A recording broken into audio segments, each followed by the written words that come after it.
Hey guys, how's it going?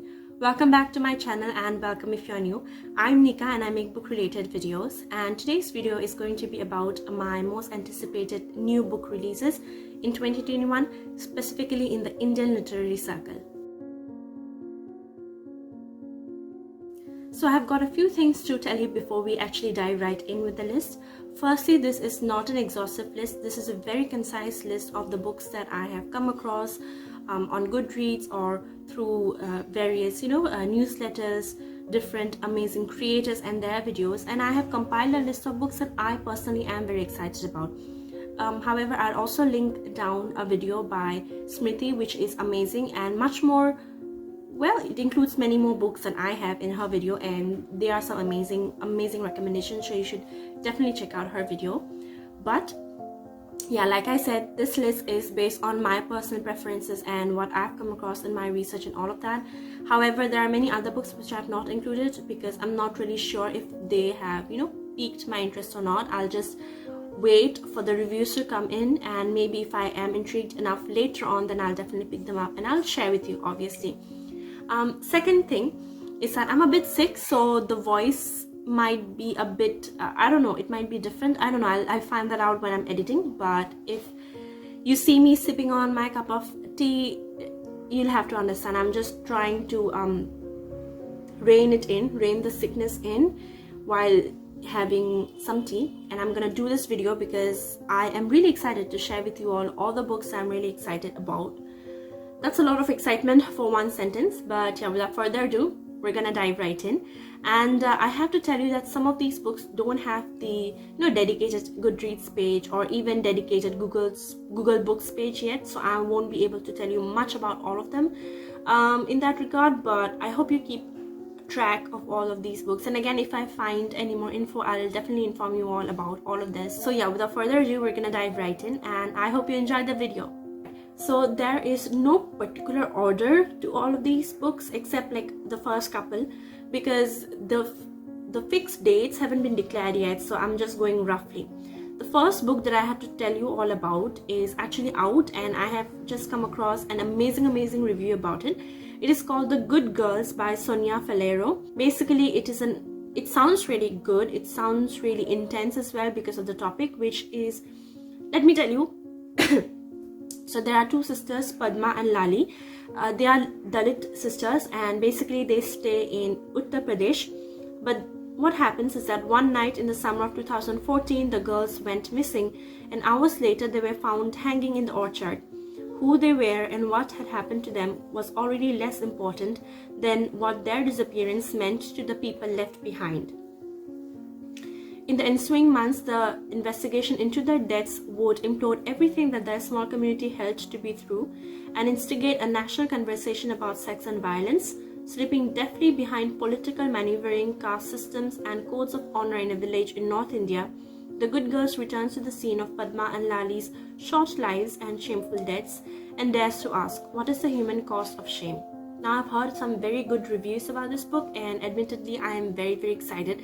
It's in my want to read shelf in Goodreads, so I'll definitely try to get the actual physical copy of it really soon, although I haven't got it yet. But yeah, I'm very excited for this book. Up next, we have Jhumpa Lahiri and her new work coming up, which is Whereabouts. And basically, it was written in Italian, by the way, and then it has been translated to English. Let's see, exuberance and dread, attachment and estrangement.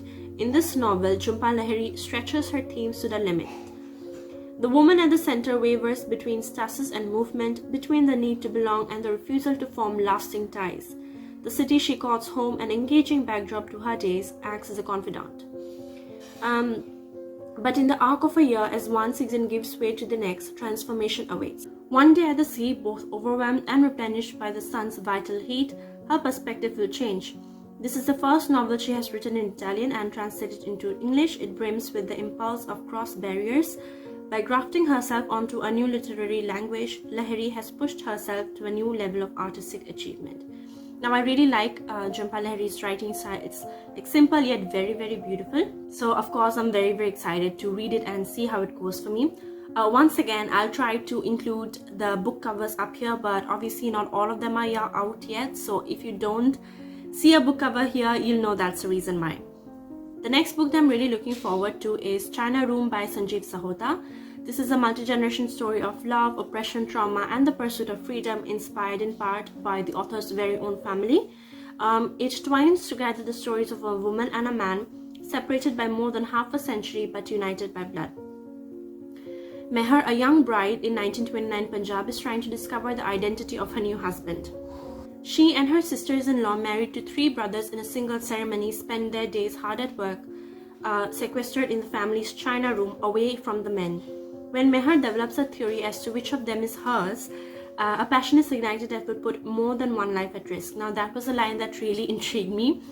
So spiraling around Meher's story is that of a young man who in 1999 travels from England to the now deserted farm, its China room locked and barred.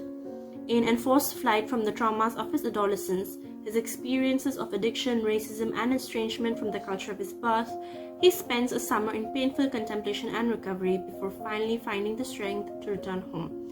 Now, I'm really excited to read this book. So the next 2 books I'm really looking forward to are by authors from my region, my part of the country, the Northeast. The first one is The Inheritance of Words by Mamang. Now, Mamang is a very popular author from Arunachal Pradesh, the state from which my friend Jumi also hails.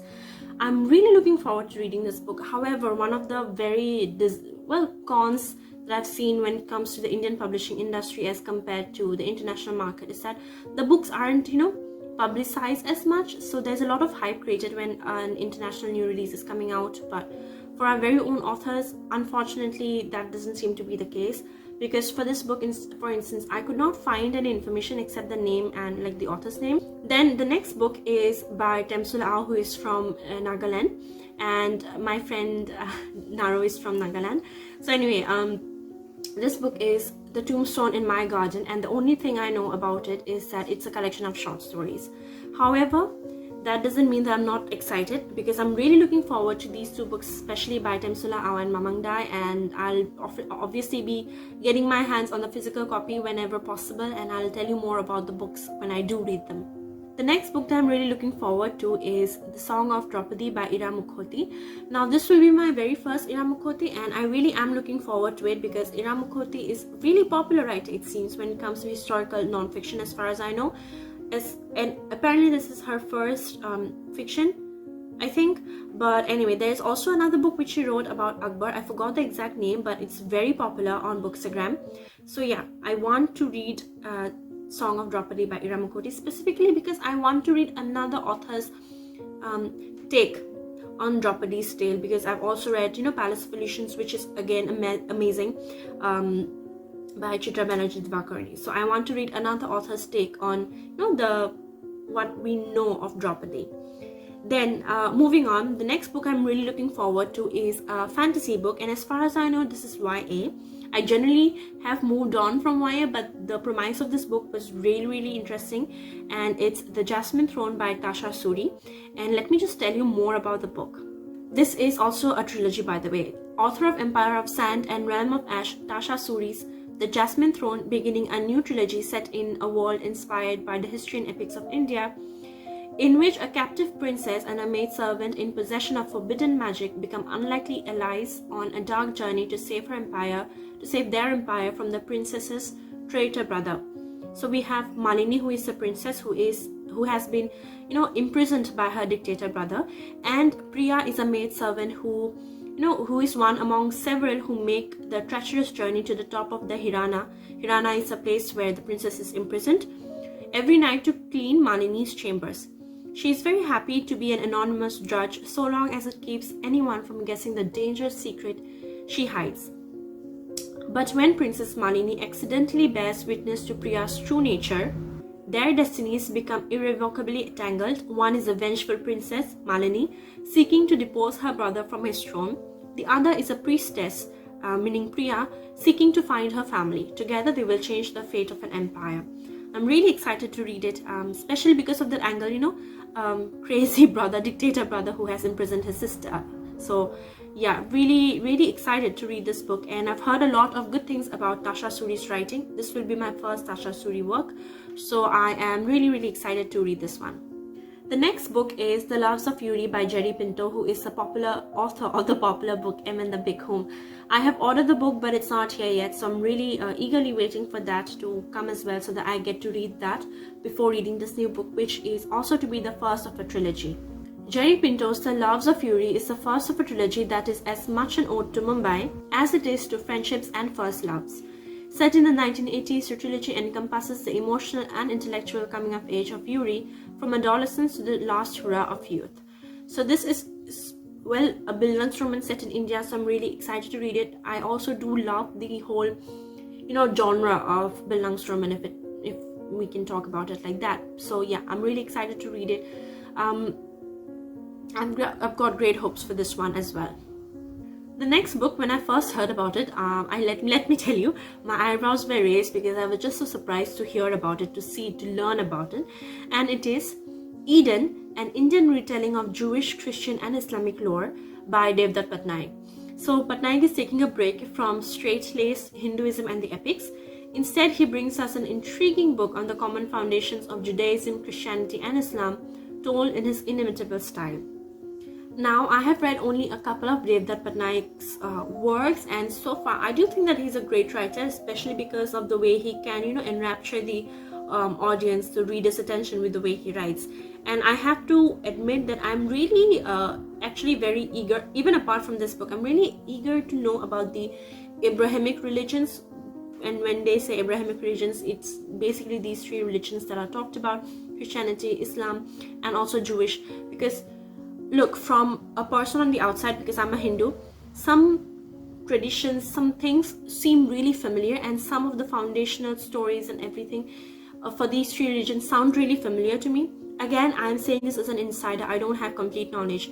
So I am looking forward to reading this book, and once again, there is going to be a lot of pressure on Devdutt Pattanaik, especially because of the content of this book. So yeah, I'm very excited to read this book and learn more about all of these three religions.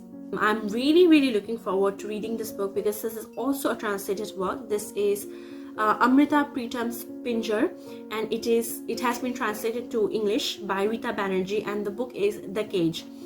Amrita Pritam was one of the earliest feminist writers of modern India. Her most notable work, written in 1950, the Punjabi novel Pinjar, was the very first to approach partition and its aftermath through the eyes of a woman.